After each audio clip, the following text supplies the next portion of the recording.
What are we talking about? What's up, True Feelings family? How you guys doing today? If you're new to my channel, my name is Krystal, and I hope you stay. And if you do, welcome to the family. I know I've been gone for a minute, but I've been enjoying time with my husband. When you get those times to spend with the people you love, especially when you get to a certain age, that's kind of that's what you want to do. But anyway, I'm back, and that is not what you're here for. So before we start this video with idiotic Tia, and Rob ain't no prize either.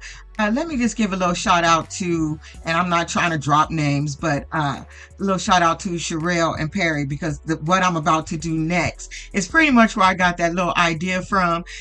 So I didn't want anybody to say, oh, she copying. It's like, no, it's just a one-time deal. But what we gonna do, y'all, we are going to crown that idiot, tragic, fraud, Tia, the queen of the assholes of Love During Lockup.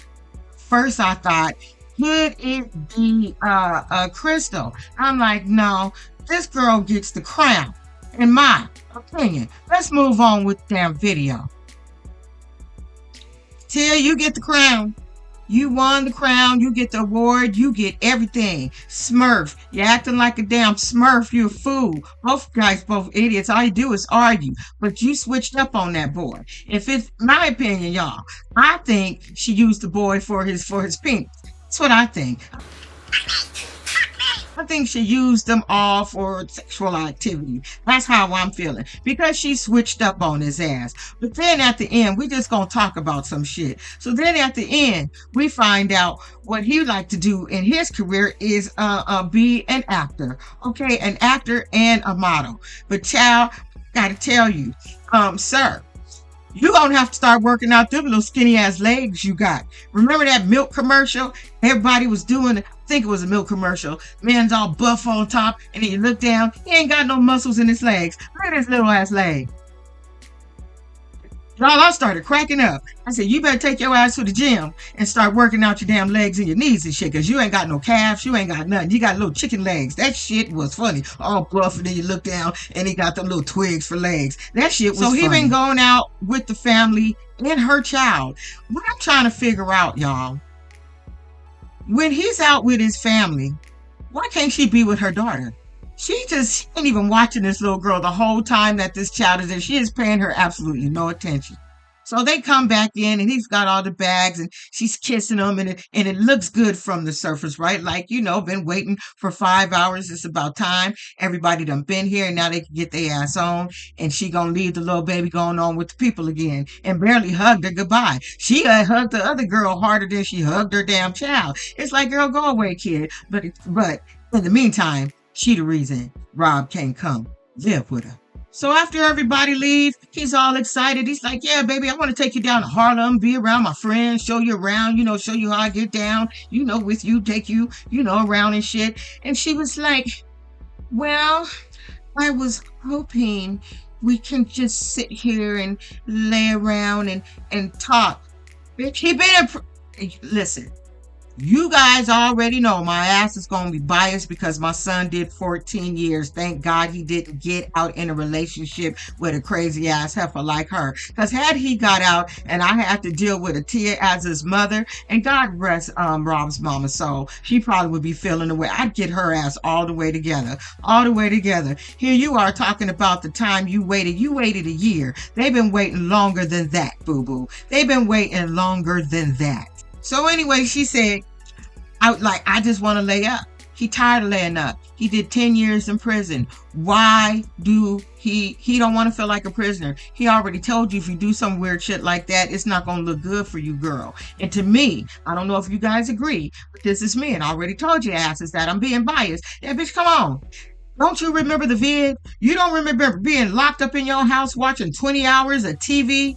You don't remember that, and how bad you just wanted to go outside, go anywhere. But see, what I think the problem is with Tragic Tia is an insecure person. He don't want to be out in public with Rob. Rob looked like he looked, and she looked like she looked. Now, I ain't saying she a bad woman, and I ain't saying nothing about her weight. These are things that she said about herself in the beginning. People say shit like, oh, I'm big here, I'm big there. You know, You already know we see it, so that's an insecurity of yours. And to me, you just didn't want to go out. You're trying to figure out, okay, mama, what's the problem? You still gonna have that time. And she's like, well, the problem is I booked this hotel and I booked it for us and it's our last night. And you can't go out for a few, like you could have even compromised, you could have compromised. You should have said, okay, cool. But I did book the room and I wanted to spend time with you. How about we go out and do what you want to do and we be back here by 7 or 8 so I can spend my last night with you in this hotel I paid for. You couldn't even do that. You just wanted to be all about you and laying up. The boy been laying up in a little cell for 10 years. Can't go nowhere but to the yard to pee and to fucking lunch. That's it. That's all he had in his life. And now he get out and you've been acting like a warden ever since then. Ever since then, you check his ID number on his badge every fucking few minutes, girl. Yes, you do. You too much. You looking really needy. But like I said, I feel like you're using him for his penis. And she said the main thing, I can't just lay up, talk with you. You mean you just got out. Yeah, bitch, key words. He just got out. That's like, and I'm going to keep saying it. That's all he been doing. Is laying the hell up, looking at the ceiling, looking at the wall, looking at other niggas' asses. Because there's nothing else to look at. Especially when they got to pee and shit right in front of you in your damn cell. He want to go outside and play. So he was like, hold up, we ain't even doing nothing, all that lovey-dovey, hugging, coloring. He's like, I don't know what you're talking about. I don't even know what type of shit you on right now, baby girl, but we ain't doing none of that. Like, I don't even know why you tripping and why you just started to start some shit where there ain't no shit to be started. We was cool one minute, and now you're acting all funny and shit because I motherfucker want to go outside, and I'm going with you, bitch. I'm going with you. I didn't say I was going to go with my homeboys. I ain't even talking about going to a strip club. I'm taking you around to let people know you my girl. Although we know you want to be an actor or you're acting, shout out to Amber. So they going back and forth. And she said, you know what? I sat there and I did all this shit for you. I was the one sitting around for you when nobody else was. So yeah, I got a problem with it. So then he was like, okay, I didn't see it that way, boo-boo. Let me come over here and try to make things right. He's trying to hold her hand and have a conversation with her. And she was like, you know what? You can talk, but don't touch me. You can talk to me without touching me. He's like, all right then, boo. I'll just give you your little fucking personal space. Then she went left real quick and turned into the Exorcist and started bringing up, well, what about the place you're going to live? What about the address? I don't know her name. I don't know who she is. I don't know where you at. Bitch, he offered to move in with you. Why you having an issue with it now? Why you gonna turn into the Exorcist on us now? All of a sudden, you just switched and just went to a whole nother argument. It went from the argument of, I just want to go outside and play in the rain. You guys know the song. I want to go outside. He just wanted to go outside and play with his friends and bring your goofy ass with him. So you went from that argument to, who's the bitch you living with? What's your name? What's the address? Why I can't meet her? Well, motherfucker, maybe if you went to Harlem, maybe you would have got a chance to meet her. So at this point, he was like, you know what? I don't even know what all little girl bullshit you on. So I'm out. He just went into the room and closed the door. And she want to say why he tripping and turned up. No, even the dog was looking at you. Why were you tripping and turned up and turned into that bitch on the Exorcist? That was you, girl. You just... Tia, I'm a survivor. But I do know that I do see women. I wasn't one of those women who was a mouth off or screamed and hollered and did all the ignorant shit she did. My DV was yeah, he did a lot of he did a lot of shit, locked me in the house and would beat me and shit. And I was young, he was older, so it was easy for him to, like, as soon as I moved out of my grandmother's house, he started that shit. And I say this to say that Tia strikes me as the type of person that she likes arguing, she likes drama, and there's some women who like the roughness, they like that shit because to them, they think that's love. Because she got into this argument that just made no sense when she could have had a civil conversation about where he going, where he's living. Can I have the address? Can I at least talk? Like, you need to learn how to communicate. You don't even know how to do that, girl. You just showed your complete fucking ass like you really did. So remember in the beginning when they was reading them fake cards, and that last card Homegirl said, at the end of the day, the issue with the relationship is going to be you. So which almost tells me I could be watching a bunch of fake shit because he wanted to be an actor and she's, I don't know, you guys. So now she asked him, I need proof. He's like, proof of what, bitch? Proof of life? Like, what type of proof do you need from my black ass right now that I can't tell you? I'm telling you shit you should be able to trust and believe. Well, okay, your phone. Well, he's like, all right, well, let me go get my phone. So then when he steps out, he never go get his phone. He take his ass out on the porch. Now, did you see how he picked up that chair and how he thought real quick? Because he was about to do some other shit. He's like, oh shit, I just got out. I can't be in a hotel destroying people's property. So he ended up throwing the chair a little lighter than he was thinking in his own head, because I saw him, he wanted to do something else with that damn chair. That's what he wanted to do.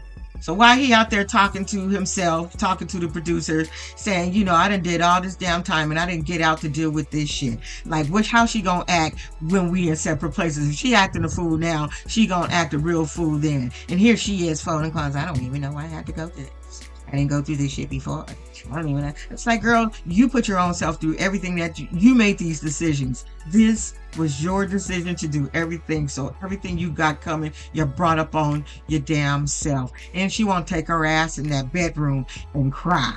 Talking about, I always mess up everything. Yes, you do. Yes.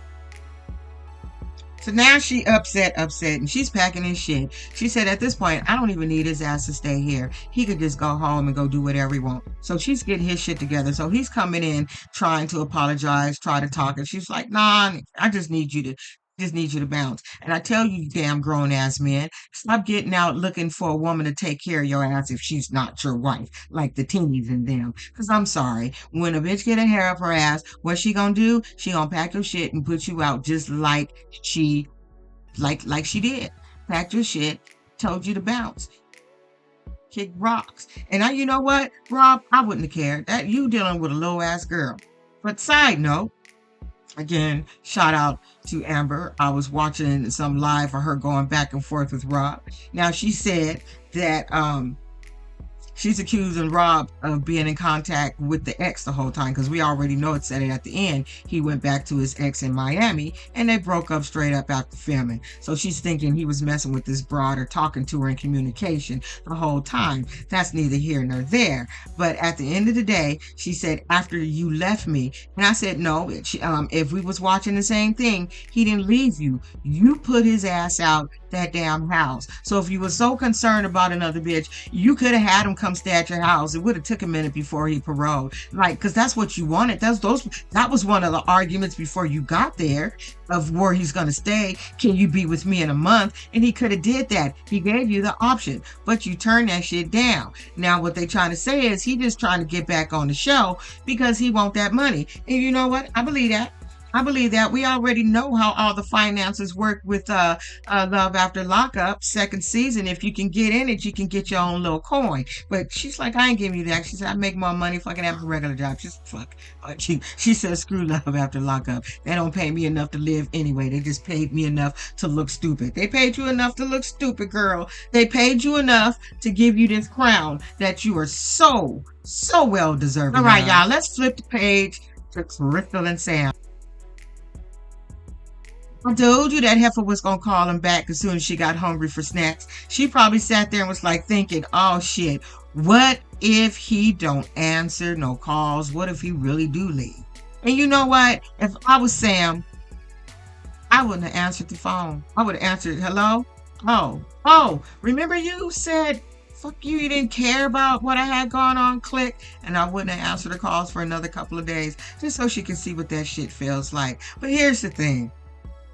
I don't know if you guys was under the impression, but I was under the impression that she had a parole date set. So here she is having all this angst and wanting him to come visit her because she did 50% of her damn time and she wanted him to get off work after working 36 hours just to go celebrate her doing 50% of her time.